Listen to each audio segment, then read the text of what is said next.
বন্ধুরা, একবার কল্পনা করে দেখুন তো, মাত্র ১০ বছর আগেও আমরা স্বপ্ন দেখতাম একটা বড় সেতুর, তারও আগে স্বপ্ন দেখতাম ভালো একটা সড়কের। কিন্তু ২০২৬ সালে এসে বাংলাদেশকে ঘিরে এমন এক পরিকল্পনার কথা আলোচনা হচ্ছে, যা বাস্তবায়িত হলে দেশের অর্থনীতি, যোগাযোগ ব্যবস্থা এবং আন্তর্জাতিক গুরুত্ব সম্পূর্ণ নতুন উচ্চতায় পৌঁছে যেতে পারে। বলা হচ্ছে এই পরিকল্পনা শুধু বাংলাদেশের ইতিহাসের সবচেয়ে বড় অবকাঠামো পরিকল্পনা নয়, বরং পুরো দক্ষিণ এশিয়ার অন্যতম গুরুত্বপূর্ণ অর্থনৈতিক করিডরে পরিণত হতে পারে। আজকের ভিডিওতে আমরা জানব তেঁতুলিয়া থেকে টেকনাফ পর্যন্ত প্রস্তাবিত এই বিশাল ইকোনমিক করিডর আসলে কি, কেন এটি নিয়ে এত বেশি আলোচনা হচ্ছে, কি কি থাকছে এই মহাপরিকল্পনায়, বাংলাদেশের মানুষ আসলে এখান থেকে কি কি সুবিধা পেতে পারে, আর সবচেয়ে বড় কথা, এই স্বপ্ন বাস্তবে রূপ নেওয়ার সম্ভাবনা কতটা। তাই ভিডিওটি শেষ পর্যন্ত দেখুন। আর যদি দেশের অর্থনীতি, ভূরাজনীতি এবং ভবিষ্যৎ নিয়ে এমন বিশ্লেষণধর্মী ভিডিও আপনার ভালো লেগে থাকে, তাহলে সবার কাছে অনুরোধ করব আমাদের এই চ্যানেলটি একটু কষ্ট করে সাবস্ক্রাইব করে দিবেন। তো চলুন মূল আলোচনা শুরু করি।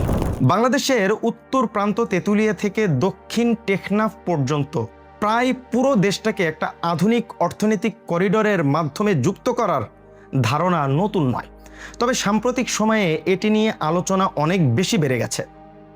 ধারণাটি হলো দেশের এক প্রান্ত থেকে আর এক প্রান্ত পর্যন্ত এমন একটি সংযোগ ব্যবস্থা তৈরি করা, যেখানে থাকবে উন্নত মহাসড়ক, দ্রুত গতির রেলপথ, লজিস্টিক হাব, শিল্প অঞ্চল এবং আধুনিক জ্বালানির অবকাঠামো। অর্থাৎ এটি শুধু একটি রাস্তা নির্মাণের কিন্তু পরিকল্পনা না, বরং পুরো অর্থনীতিকে নতুনভাবে সাজানোর একটি দীর্ঘমেয়াদী ভিশন। কিন্তু প্রশ্ন হলো, এমন প্রকল্পের প্রয়োজন আসলে কেন?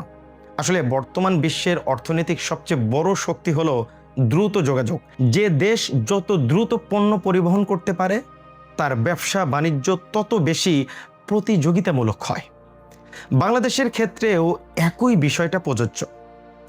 আজও দেশের এক প্রান্ত থেকে অন্য প্রান্তে পণ্য পৌঁছাতে কিন্তু অনেক সময় লেগে যায়। অনেক কৃষি পণ্য পরিবহনের সময়ের কারণে নষ্টও হয়ে যায়। পরিবহন ব্যয়ও কিন্তু তুলনামূলক বেশি, ফলে কৃষক থেকে শুরু করে ব্যবসায়ী পর্যন্ত অনেকেই ক্ষতির মুখে পড়েন। ধরুন দিনাজপুরের একজন কৃষক, সে লিচু উৎপাদন করলেন, অথবা রাজশাহীর একজন চাষি আমের বাগান করলেন। যদি সেই পণ্য দ্রুত বন্দরে পৌঁছাতে পারে, তাহলে বিদেশে রপ্তানি করা কিন্তু অনেক সহজ হয়ে যাবে, সময় কম লাগবে, পণ্যের মানও কিন্তু ভালো থাকবে এবং লাভও বাড়বে। অর্থাৎ দ্রুত যোগাযোগ শুধু রাস্তার উন্নয়ন নয়, এটি সরাসরি অর্থনীতির উপরে একটা প্রভাব ফেলে এবং অর্থনীতির সাথে সম্পর্কও আছে। এখানেই আসে তেঁতুলিয়া টেকনাফ করিডরের সবচেয়ে গুরুত্বপূর্ণ দিক।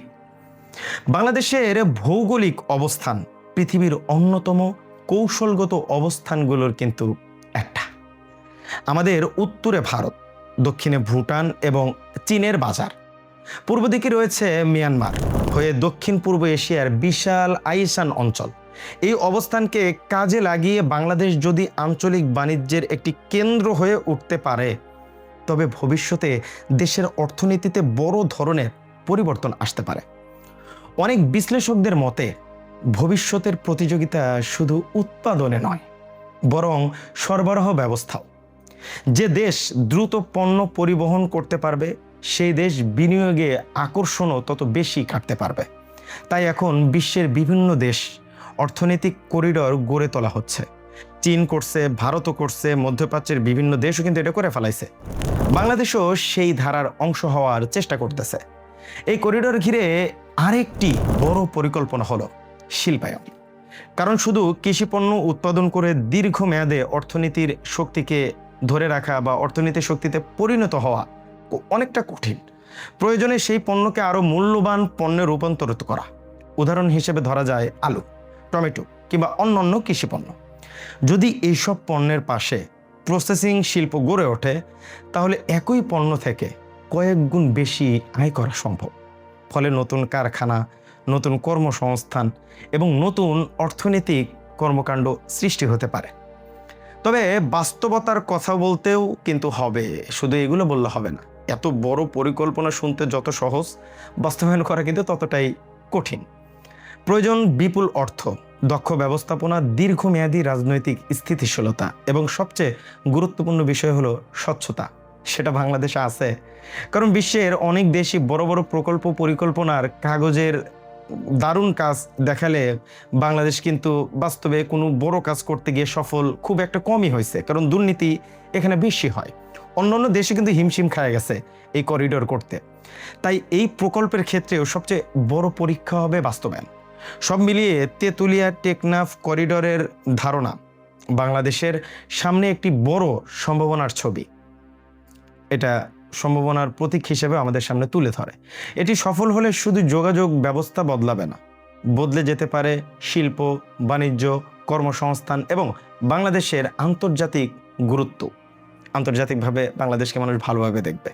তবে শেষ পর্যন্ত এটি কতটা সফল হবে সেটি নির্ভর করবে পরিকল্পনা বাস্তবায়ন এবং সুশাসনের উপর। এখন প্রশ্ন হলো, আপনার কি মনে হয় বাংলাদেশ সত্যি দক্ষিণ এশিয়ার অন্যতম গুরুত্বপূর্ণ অর্থনৈতিক করিডোর বানাতে পারবে, নাকি এটি এখনো কেবল একটি উচ্চবিলাসী স্বপ্ন? আপনার মতামতটি অবশ্যই কমেন্ট বক্সে জানাতে পারেন। আজকের ভিডিও পর্যন্তই। সকলে ভালো থাকবেন, সুস্থ থাকবেন। সেবা খায়ের।